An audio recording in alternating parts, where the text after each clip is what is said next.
सुप्रभात। पद परिचय की कक्षा में 10वीं के छात्र छात्राओं का फिर से स्वागत है। पिछले दिनों हम लोगों ने एक उदाहरण देखा था और उसमें रेखांकित पदों का परिचय किया था। आज फिर मैं 2 उदाहरण आप लोगों के सामने लेकर आया हूँ, जहाँ हम ये देखेंगे कि इन पदों का परिचय के दौरान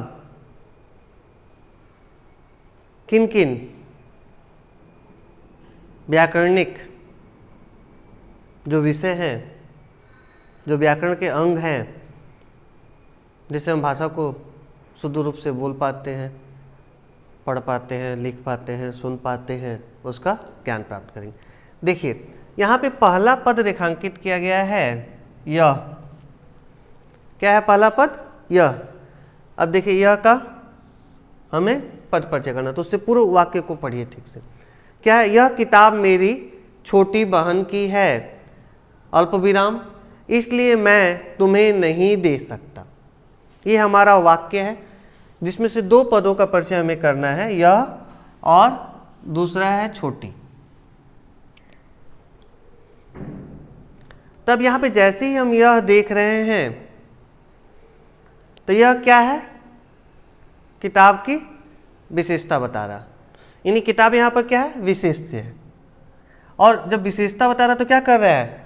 हम लोगों ने जो विशेषण के भेद पढ़े हैं उसमें आपको याद होगा कि एक भेद है सार्वनामिक या संकेतवाचक विशेषण। क्या भेद का नाम है? सार्वनामिक या संकेतवाचक विशेषण, माने जो संकेत करता है, इशारा करता है। यानी किताब किसकी? यह किताब मेरी छोटी बहन की है। तो फिर क्या है? एक वचन है।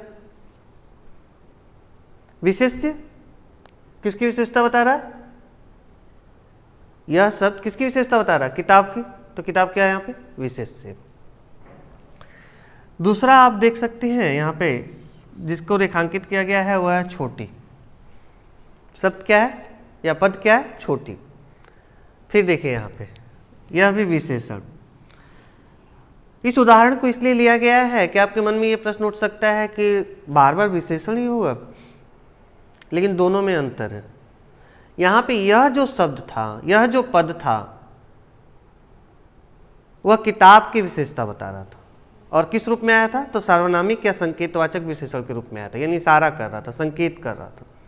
लेकिन यहाँ पे जो छोटी शब्द जो है वो बहन की विशेषता बता रहा है।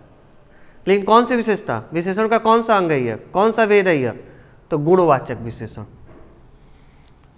विशेषण का कौन सा भेद है? तो गुणवाचक विशेषण है यह।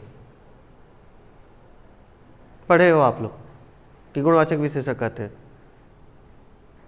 तो गुणवाचक विशेषण किसे कहते हैं? आप लोग पहले ही पढ़ चुके हो।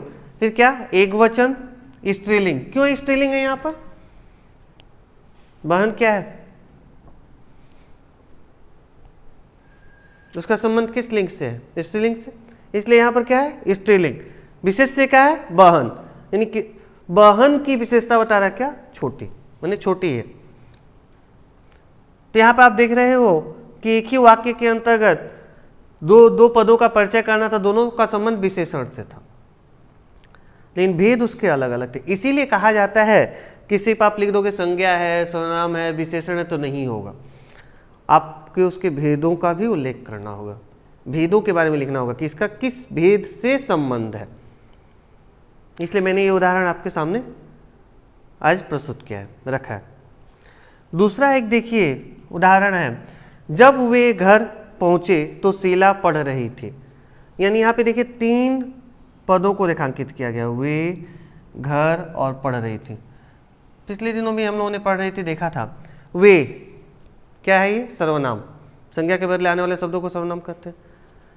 कौन सा सर्वनाम है? तो पुरुषवाचक सर्वनाम। यानी सर्वनाम का कौन सा भेद है? तो ये पुरुषवाचक सर्वनाम है। अब पुरुषवाचक सर्वनाम के भी 3 उपभेद थे। क्या थे? बोलिए। उत्तम पुरुष, मध्यम पुरुष और अन्य पुरुष। तो वे लिखा हुआ है तो इसका संबंध किससे हो गया था?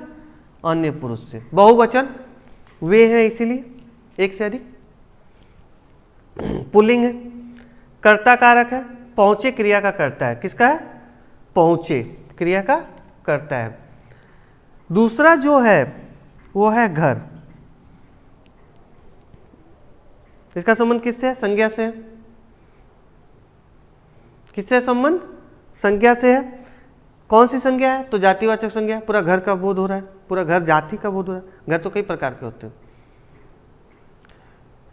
पुल्लिंग, एक वचन, कर्म कारक। क्या कर्म हो रहा है? घर पहुंचने का कर्म हो रहा है। पढ़ रही थी।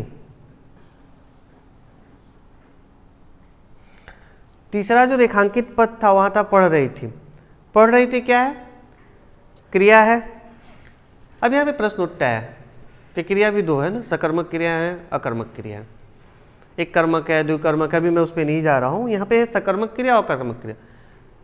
जहां कर्म होता है वो सकर्मक कहलाता है, जहां कर्म नहीं होता वो अकर्मक क्रिया कहलाती है। तो यहां पे कर्म है। भूतकाल। भूतकाल क्यों हुआ?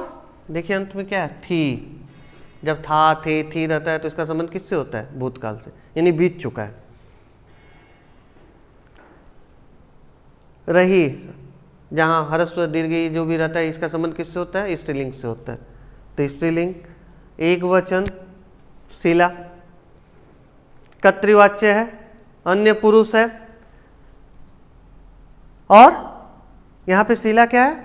कर्ता की क्रिया है। तो यहां पे आप लोगों ने देखा कि जो रेखांकित पद थे, हम उसका परिचय जब कर रहे हैं तो वहां पे सभी विषयों पे ध्यान रखना पड़ रहा हमें। संज्ञा है कि सर्वनाम है, या विशेषण है, या क्रिया विशेषण है, लिंग, वचन, कारक, क्रिया में सकर्मक क्रिया है या अकर्मक क्रिया है।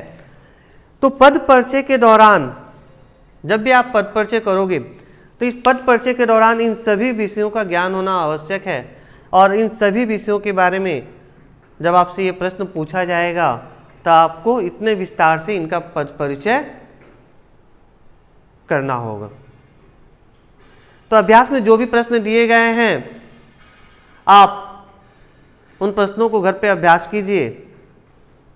और मैंने आप लोगों से बार बार कहा कि आपके मन में जो भी प्रश्न उठे तो आपको जो स्टूडेंट लॉगिन यूजर और पासवर्ड दिया हुआ, यूजर आईडी और पासवर्ड, आप उससे के माध्यम से आपके मन में उठने वाले सारे प्रश्नों का हमसे पूछ सकते हैं। धन्यवाद।